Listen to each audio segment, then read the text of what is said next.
Céu azul, dia lindo e claro, no Você Bonita, só informação importante para você aprender a se cuidar. Vamos combinar? Saúde, primeiro lugar? Pois é, aqui no Você Bonito você sabe que ele é sempre em primeiro lugar. É por isso que agora a gente vai falar de algo importantíssimo. A gente vai conhecer um pouco mais sobre o nosso coração. O que a gente tem que fazer para garantir uma qualidade de vida, para garantir que você viva bem muitos anos e que você não tenha problemas cardiovasculares? Alimentação saudável, atividade física, fundamental. Mas como mudar todos esses hábitos? Hoje quem vai contar pra gente é o cirurgião cardiovascular, Dr. Roberto Rocha Silva. Seja bem-vindo. Tudo bom, doutor? Boa tarde, prazer em recebê-lo. Prazer estar aqui. Parabéns pelo livro, deixa eu já mostrar. Muito obrigado. A gente vai falar um pouquinho hoje do livro Querido Coração, que conta um pouco dessa introdução que eu passei para vocês, porque o importante, né, doutor, são as mudanças que, a partir de certo momento, as pessoas precisam colocar em prática, não é verdade? Exatamente. Queria que você comentasse, antes da gente falar um pouquinho do livro, hoje, as doenças cardiovasculares acabam ficando aí no topo das principais doenças que matam, né, no mundo todo. Cerca de 1/3 da população acaba sendo acometida pelas doenças cardiovasculares, então é uma coisa importante mesmo. De fato. E qual a idade que hoje vocês consideram uma idade perigosa para que as pessoas tenham atenção? Eu acho que a prevenção, quanto antes, melhor. Mas quem ainda não começou com essa prevenção e essa mudança nos hábitos, pode ficar alerta a partir de que idade? Então, veja, a pergunta é muito interessante. As pessoas, na verdade, elas têm medo do infarto ou do derrame, é isso? Mas o infarto é, na verdade, a manifestação final do problema. Entendi. Né? Que vai começar a acontecer a partir dos 40, 45 anos. Mas o que leva ao infarto é o que as pessoas deviam temer. E o que é isso? São as doenças que propiciam a lenta e progressiva acumulação de obstruções nas artérias. O infarto ou o derrame é quando uma dessas obstruções se completa e para de levar oxigênio e nutrientes para o território que essa artéria irriga. Entendi. Isso é o infarto, quando é no coração, a artéria obstrui no coração. Se a artéria tem essa obstrução na cabeça, é o derrame. Mas é a manifestação final de um longo processo. O processo leva 20, 30 anos para se formar. E o que a gente tem que evitar é justamente a instalação desse processo, que é através das medidas que a gente conversa aqui, que as pessoas sabem. Mas elas têm que ir atrás dessas medidas desde sempre. Já na adolescência, no começo da fase adulta, já tem que ir atrás disso para evitar a instalação deste processo. Esse que é o problema. Isso faz a diferença. Quanto antes pensar na instalação desses problemas, melhor, né? Exatamente. Nessa questão de problemas cardiovasculares, a genética influencia? A genética pode ser uma influência, né? Os fatores de risco para desenvolver as doenças coronarianas, as pessoas conhecem. A história familiar, que é o fator genético, é uma delas. É uma delas. Ela não é determinante, mas ela é importante. Então, se tiver familiares que tiveram doenças cardiovasculares, infarto, derrame, principalmente abaixo de 60 anos, você deve realmente se tomar mais cuidado ainda para ver se você consegue eliminar, porque a gente não pode escolher os pais. É verdade. Então, a gente tem que daí trabalhar os outros fatores de risco, né? Entre eles, o tabagismo, uma alimentação adequada para não ter sobrepeso, o colesterol, né? O ômega é super importante. Mas veja, a gente pode ter uma alimentação perfeita, mas se a gente não dosar o colesterol, a gente não sabe efetivamente qual é o nível que ele está, né? E o único jeito de saber o nível é indo no médico e o médico fazendo o exame. Por exemplo, você pode ter uma dieta perfeita e mesmo assim ter o colesterol alto, porque você pode ter a doença de dislipidemia, que é o colesterol alto. Então, às vezes, só a dieta não basta. Então, a pessoa dos 20 aos 40 come super bem, toma as cápsulas direitinho de ômega 3, faz tudo certinho, mas eventualmente, se ele não dosou e tem a doença, ele está com o colesterol alto por 20 anos. Então, ele está fazendo aquela lenta e progressiva obstrução das artérias de forma silenciosa, como foi dito. Né? Ele até tem a consciência tranquila que faz tudo certo, atividade física, que também é muito importante. Mas não fez a medicina preventiva e o que ele tem é a dislipidemia. Então, o que acontece? Ele está aumentando essas obstruções. Aí chega lá aos 45 anos e fala, puxa, tive um infarto e não tinha nada antes. Não, ele não sabia que tinha. Um infarto sempre é decorrência de alguma coisa. Ou do tabagismo, ou do colesterol, do sobrepeso por uma alimentação inadequada, falta de exercícios físicos, pressão alta. Pressão alta também é complicado. Exatamente. Né? E tudo isso você precisa ter um acompanhamento médico. E desde sempre, não é lá aos 40, lá já foi. 20? A partir dos 20, da adolescência, seus pais deveriam ser um pediatra, eventualmente, para já ir vendo se tem alguma coisa. Principalmente se tem história familiar. Criança pode desenvolver colesterol? Pode ter um colesterol alto? Pode ter um colesterol alterado. Olha que perigo. E daí já tem que ir atrás. Criança pode ter sobrepeso. Tem 30% das crianças em idade escolar que estão com sobrepeso ou obesidade. Então, elas já estão desencadeando o processo ou, eventualmente, fazendo com que ele seja mais agressivo, né? Então, assim, é importante o exercício físico e a alimentação adequada desde sempre. Desde sempre. E lembrando que a alimentação das crianças é responsabilidade dos pais. É né? verdade. Então, a gente tem que ter essa Tem que dar o consciência. exemplo, né, gente? Porque não adianta cobrar da criança, querer que a criança coma direitinho, coma salada, se os pais não ligam a pra criança escuta, mas ela aprende copiando. Então você fala, olha, todo mundo é gordinho, todo mundo come bem, dá o pratinho pequenininho para a criança. Ela vai ficar revoltada com razão, né? Ela vai querer comer um pouquinho do nosso. Exatamente, ela tem que ver os pais se exercitando regularmente, pelo menos 40 minutos. O ideal diariamente, mas pelo menos umas 4 vezes por semana, e tem que ter uma educação alimentar adequada. Não é regime, é educação alimentar, é comer de forma adequada. E é isso que eu ia te perguntar. No livro você conta de uma maneira, eu diria assim, fácil, né, pra gente compreender. Eu queria que você explicasse um pouquinho, porque ele faz uma comparação no livro, até antes de começar o programa, conversei com ele, que eu achei muito interessante.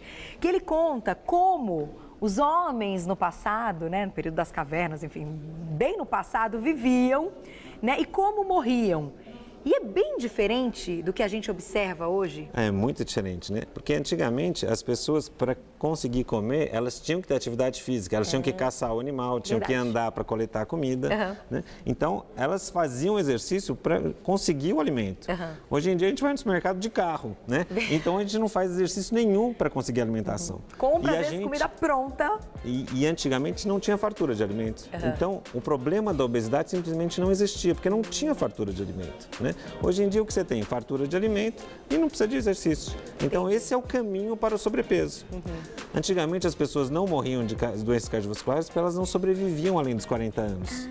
E as doenças cardiovasculares, elas precisam de 20, 25 anos para formar aquelas obstruções progressivas nas artérias para daí infartar. Então agora, como a expectativa de vida aumentou, você abriu a chance para as doenças cardiovasculares poderem atuar. Entendeu? Porque as pessoas morriam de pneumonia, de apendicite, de fratura, de qualquer coisa matava. Né? Olha só. Porque antes do século XX não tinha antibiótico, não tinha nada. Entendeu? Então a medicina era muito precária. Agora que a expectativa de vida aumentou, se você não se cuidar e não, né, evitar esses fatores de risco, você vai tendo essas obstruções progressivas nas artérias e dá chance para aos 45, 50 anos ter o derrame, o infarto. E aí, infelizmente, falecer disso. E não só nos homens, hoje a gente sabe que as mulheres também estão num grupo de risco muito grande, né? Então, as mulheres têm um certo grau de proteção pelos hormônios durante até a menopausa, não é isso? Tem um certo fator de proteção. Mas como elas estão fumando, né? Bebendo. Não estão comendo de forma adequada, estão tendo sobrepeso, então elas estão sendo mais arriscadas a ter essas doenças, mesmo com a proteção hormonal. Principalmente se toma anticoncepcional oral e tem um fator familiar positivo, é uma associação muito perigosa. Então, a pílula pode ser um fator de risco? Associado com uma história familiar positiva, assim, às vezes isso aí seria interessante discutir com o ginecologista até mudar a forma de... Que é uma bomba de hormônios, né? Então, às vezes pode ser. Apesar que os anticoncepcionais mais modernos são muito eficientes e as doses são muito mais baixas, mas mesmo assim tem um certo risco. Olha, gente, é bom a gente ficar ligado nisso. A gente já falou aqui no programa algumas vezes até sobre as pílulas anticoncepcionais. E quem tem na família problemas de trombose, né, que já desenvolveram trombose, com a pílula fica ainda mais perigoso, aumenta né? a chance de ter algum problema. Deixa eu aproveitar e fazer perguntinha aqui do Twitter. Quer ver quem me escreveu aqui? Vou encontrar. Tem perguntinha no e-mail, Nininha? Se tiver, você me avisa, a gente já coloca aqui no telão. Por quê? É muito legal a gente poder discutir sobre os problemas cardiovasculares pelo seguinte. No livro, o doutor conta como a gente pode reeducar aí o nosso dia a dia e a nossa alimentação. Então, antes de eu fazer perguntinha aqui do Twitter, que eu me perdi, vou encontrar, que ele acabou de cair a minha internet, mas eu já reconecto rapidinho. Eu queria que você contasse o seguinte, doutor, como é que a gente faz isso? Porque eu acho que o mais difícil é falar para um paciente, olha, você está com um problema assim, o seu colesterol já passou do limite, porque tem aqueles que vão vivendo com colesterol no limite, não, seu colesterol já passou do limite, você tem que emagrecer 20 quilos. Como que a pessoa muda do dia para o outro o que ela vai comer, os hábitos? É muito complicado isso, né? Então, a chave é justamente de um dia para o outro, nunca é de um dia para o outro, né? Entendi. A educação alimentar, você até pode se reorganizar, mas os resultados não são de um dia para o outro. Então, assim, a ideia do regime vai de encontro à nossa genética, porque a gente viveu 200 mil anos na Terra com escassez de alimento. Então, quando alguém fazia um regime naquela época, é porque não tinha comida. Então, ele fazia uma série de mudanças metabólicas para economizar a energia. Então, sonolência, mau humor, baixar o metabolismo. Então, e se preparava para engordar assim que tivesse algum alimento, para fazer reserva. Tá. Então, você pega um adolescente que comeu bem a vida inteira e está com certo sobrepeso. De repente, ele fala, puxa, vou fazer um regime.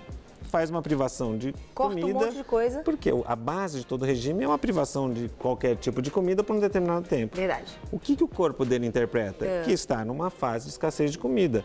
E ele desencadeia uma série de processos para sobreviver a essa escassez de comida e se preparar para engordar no final. Então, a questão Nossa, que perigo. não é o regime. Você não pode fazer regime. Você tem que fazer como os antepassados faziam. Ou seja, exercício físico, caçar o seu alimento, ou seja, deixar o carro na garagem, vai no supermercado a pé. Queimar, volta. né? Essa caloria. Exato. 40 minutos de exercício diariamente, que seria a sua... E comer de forma adequada. Comer pouco, um prato, né? Comer devagar. O cérebro só entende que você já está se alimentando 20 minutos depois de você começar. Sério? Então, se você comer 3 pratos de comida em 20 minutos ou comer uma saladinha em 20 minutos, para o cérebro é a mesma coisa. Entendi. É só depois disso que ele começa a receber estímulo que está sendo saciado. Entendi. Então, coma uma salada devagar, muito devagarzinho. Né? Cada garfada, você põe o talher na mesa, espera engolir para pegar o talher de novo, com isso você vai ganhando segundos preciosos. Isso é uma dica bacana. E às daí? vezes, o que a gente repara, eu já notei isso em restaurante, a pessoa colocou primeiro, já está mastigando, já está com comida de Exatamente, novo com a no próxima. garfo. Então, Não são é, Lilzinha? segundos que a gente está perdendo e a gente deve ganhar esses segundos, né? Deixar o talher lá, quanto mais tempo você levar para comer aquela salada, e deve ser comida primeiro a salada, quando você vai para o prato, para comida salgada, o seu cérebro já está falando, puxa, eu já comi, então vamos comer um pouco menos. Entendi. E com isso você já tem uma alimentação melhor. Que interessante. Entendeu? Então não é assim, eliminar tudo da alimentação, do pratão que você comia assim, começar a comer assim, que depois de alguns dias você não vai aguentar e vai engordar tudo de novo. Exato. E assim, o organismo se prepara para fazer o que é requerido dele. Então, se você começa a fazer uma caminhada diariamente, depois de 2, 3 meses, você está ganhando um pouco mais de massa muscular, que é muito mais eficiente em queimar a caloria, e você começa a perder gordura. Então, nos primeiros 3 meses, você perde gordura, mas ganha massa muscular. A balança vai dar igual. Entendi. Então, você não pode esperar resultado de balança nos primeiros 3, 4 meses. A balança só vai ser lá na frente, com exercício físico regular e atividade física. Entendi. O que vai fazendo pouco diferença é a cintura, né? Vai começando a diminuir depois de uns 3 meses que você realmente está fazendo exercício físico e daí chega uma hora que você para de ganhar massa muscular, porque você já tem o massa muscular suficiente. E daí você vai aos poucos perdendo gordura e com 6 meses, 9 meses, 1 ano, que você começa a ver uma diferença boa. Mas não pode ter pressa, porque as mudanças têm que ser para sempre. É verdade. Né? Não é um regime não serve para nada. Olha, disse tudo, doutor. Agora, regime... Gente, presta atenção, vamos trocar essa palavra. Regime não serve para nada, é reeducação alimentar. Hábitos de vida saudáveis. E medicina preventiva. Tem que ir no médico, não precisa ser cardiologista, um médico, para fazer os exames, para ver se não tem alguma coisa silenciosa, uma pressão alta, uma diabetes, um colesterol alterado, né? Isso tudo tem que ser visto junto ao médico, porque tem coisas que só com o médico você pode saber. É uma pergunta da Rosane. Rosane Araújo, um beijo para você. Ela pergunta exatamente isso. Como podemos saber se o nosso coração tá saudável, se o coração tá bacana, né? Se está tudo certo. Então, aos 20 anos, ele está bem, né? Mas ele precisa ser cuidado, ver se não tem nenhum desses outros fatores atuando contra ele.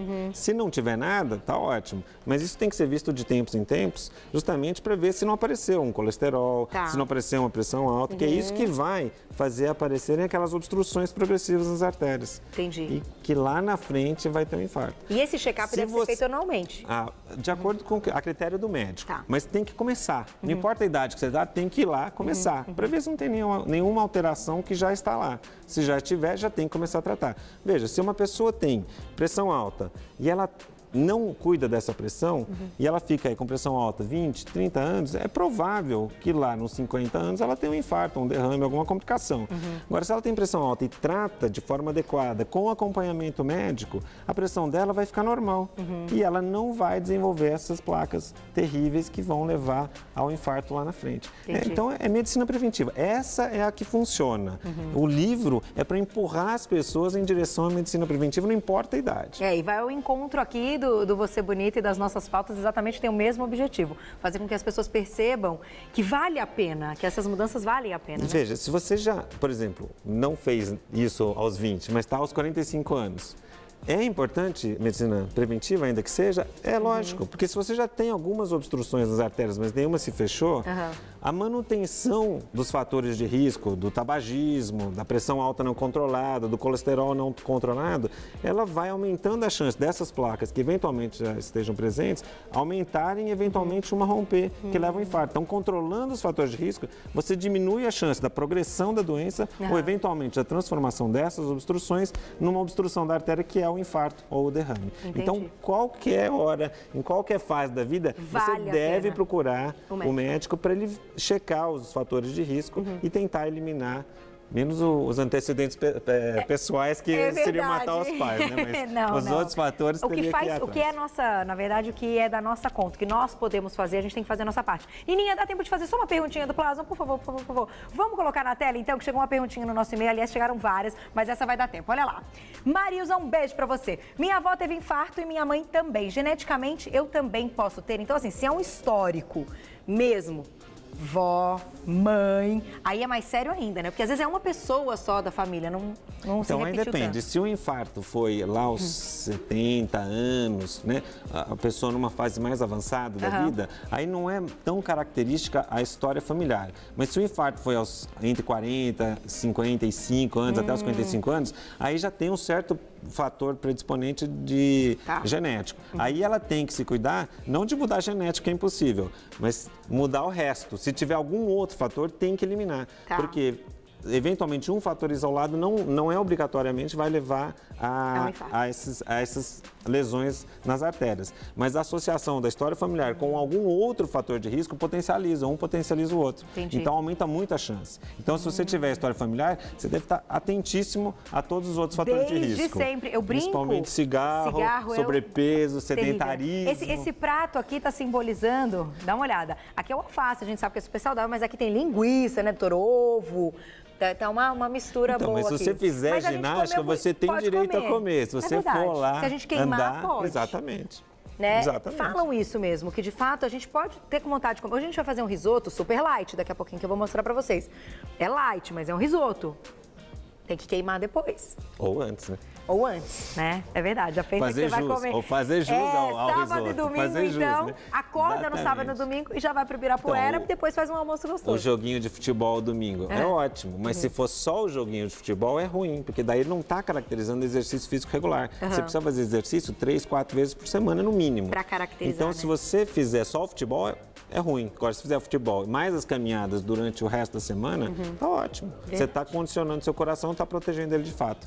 Gente, olha, a gente vai encerrar essa pauta, mas eu acho que fica assim, aquela... Eu tenho certeza que movimentou alguma coisa. Você que está assistindo falou, poxa, eu não estou fazendo nada para contribuir para a minha saúde. Saúde é fundamental, senão a gente não consegue fazer absolutamente nada. Pense nisso, sobrepeso, vamos eliminar a reeducação alimentar. Tá fumando? Tira isso da sua vida, pelo amor de Deus, cigarro é tudo de ruim.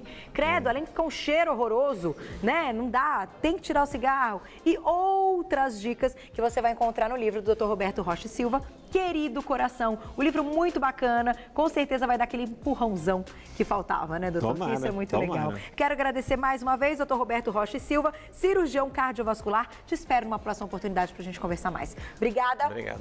Ótimo final de semana, até a próxima.